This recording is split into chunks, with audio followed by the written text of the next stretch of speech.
Hey guys, it's Michelle here from Michelle Creations. Welcome to my channel. Hope you guys are having a fantastic day today. I just wanted to kind of hop on real quick and kind of share with you what I've been working on. I have a bunch of these ribbon bundles that I've acquired from Michaels for the past couple seasons, and I'm like, I don't want them to be like this. I want to be able to use them or at least see them. So recently I had picked up this humongous canister from Home Goods. You can kind of see what it is there at the bottom. Hopefully doing it the right way would be smart. It kind of tells you how many gallons or ounces. It's 4.7 liters and 159 ounces. So it is very large, and it kind of sits on my shelf, more of a visual aspect of it. And so what I've been doing was I had a bundle that was solid blue and I had a bundle that was solid purple. And as you can see, I have been putting them on these little bobbin things that I've been creating. And I kind of wanted to show you how I did that. It's very simple. And if you struggle or have ribbon that are on a spindle and it's just taking up so much room in a drawer, and you want to utilize that drawer for something else, and you have shelf space, and like I said, this is really big, so something that you can think about doing. So as you can see here, I basically just wrap them around. This is just cardstock, nothing too thick, very thin, probably 60-pound weight, and I just tucked it inside. So I want to show you real quick how I did this. And as you can see, this one came undone, and we just tuck it in there. So what I did was I decided to cut some down, and again, this is the cardstock that I'm using. I believe I got this, I think, at Michael's or something, but as you can see, very thin. Well, not thin, but not thick either. And I found that the size of a 2x2 square worked perfectly. So you just get your trimmer and you get one sheet of your cardstock, and I basically just trim down a 2-inch strip, and then again a 2x2, right? We all know how that works. So what I did to get the structure to look as such, I just took this 2x2 cardstock with my scissors, and I basically went in and out again. Doesn't have to be perfect, and you just want to kind of give it an indentation of what you need it for. And so what you do after you do that, again, if you have these bundles that you don't want to just put somewhere or hang up as I had them, so what I sort of did was, as you can see, we're gonna unloop this.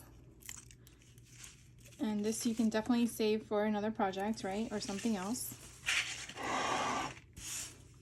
And so I laid this out flat, completely across, just so I can pick it up. And that way, if any other ribbon comes with it, I have it. Then I take my makeshift bobbin, and I am going to push this one down. And I'm basically just going to wrap it. Now, this ribbon is very thick, so it is easier to keep that back piece down, but we will go with one next that isn't so thick in width, and that way we can see. So once we come here, as you can see, going over is not going to work. So what I do is I just go from behind, and I kind of just tuck that down in there. And then it is like that. Now this one, because it's very not shiny, but there we go. And that's that. So I will just probably pop this into my bin, and then we'll go on to the next one. So then I'll just get another one here, And again, it doesn't have to be a specific depth from the edge, whatever makes you happy. You just want to make sure there is some distance. And what we'll do is we'll go with this one here, thinner than the other one. And again, you just fold it over. So you can see I'm just folding it over. And I'm holding the back here with my fingers. And now I'm gonna loop it. Now when I looped it, you can kind of see how I'm overlapping that section in the back. So that's gonna keep it down. Now, if this doesn't work for you, or if you're having some trouble, you can definitely use some tape, a small piece of tape to keep it there. And as you can see, I'm kind of like going back and forth, crisscrossing it, basically trying to keep the bulk down, meaning so it's not thick in one specific spot, along with keeping everything on its, not on its section, but to keep that whole thing together. Now, again, we're stuck with this little type of thing here, so I'm gonna probably use the back portion, and I'm just gonna tuck it in the back for it to come out. And because this cardstock is thinner of thickness, I can give it that give. And then it just comes out. Now, if this is a problem for you in the sense of you don't like that it's puffy like that, you can always, again, tape it down or use a little bobby pin. I just didn't want to have bobby pins in here, put my hand in and then get pinched. So I kind of wanted to do it that way.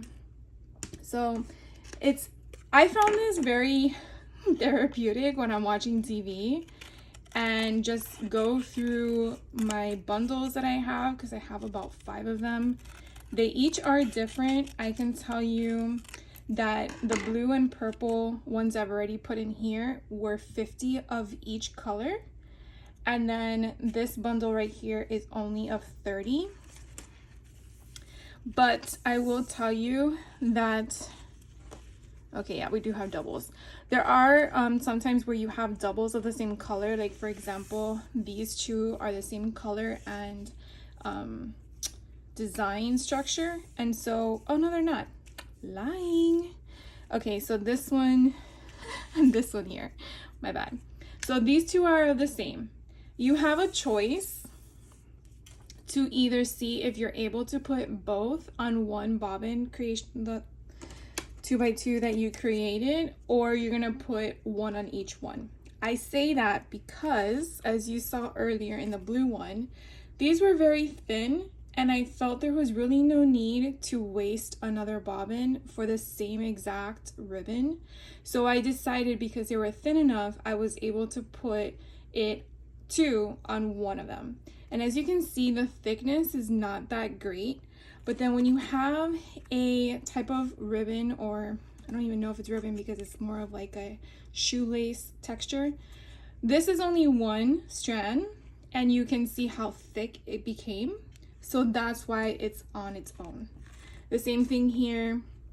This one I had 2 of, and putting them both on one would make it too thick, more of like a cotton candy style option, and I didn't want that. So knowing that there's a possibility of there being 2 of the same pattern and design of ribbon knows that I can utilize that. Now, obviously, if you want to decorate your bobbins because they're cardstock, you're more than welcome to use pattern paper or use your stamp collection. Just make sure that your ink is dry before you do that.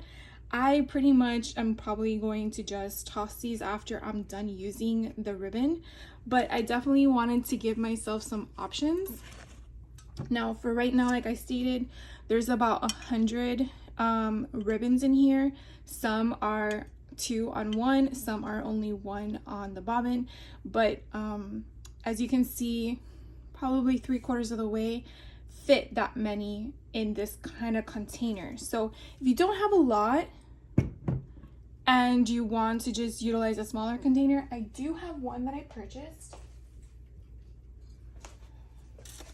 that is this size, and these mason jars were so cute. They kind of, to me, were more decorative. You can see I got it at Home Goods as well. And this one was $6.99, so very affordable. I did check Amazon and they were really expensive. They are glass, so definitely keep that in mind if you don't want something like this in your home because you have children and you're afraid that they might knock it over. This one is 56 ounces or 1.65 liters. And my intention for this is to use for washi tape. My first intention was to use it for ribbon and do one purple and one blue. But then when I found this huge jar, I switched gears. So I definitely just, again, wanted to hop on and just show you really quickly what I was working on and seeing if it might be of interest to you. I do know that I have like about 4 different drawers, containers of where I keep my ribbon, and it's just kind of bothering me because of the fact that I want to see what I have and not have to go drawer by drawer. So I'm really hoping that doing something like this, I can kind of consolidate my ribbon options and then figure out what works best. I'm hoping this option does. But if you guys have a different option, by all means, please share. I would love to know what you guys do in your own craft room, and maybe you'll inspire me to do something too. So I want to thank you so much for taking the time out of your day and checking me out. And I hope to be back soon with some more crafty videos. If there's anything that you guys want to see, by all means, please let me know. I'm happy to take any suggestions. This one is so pretty. I mean, these are perfect for fall, and I can't wait to use these, especially after I just bought a fall collection, which you'll see soon on Friday. And again, sorry, this is kind of just a lot of fun. So I won't take up any more of your time, and you guys have a great day. Take care.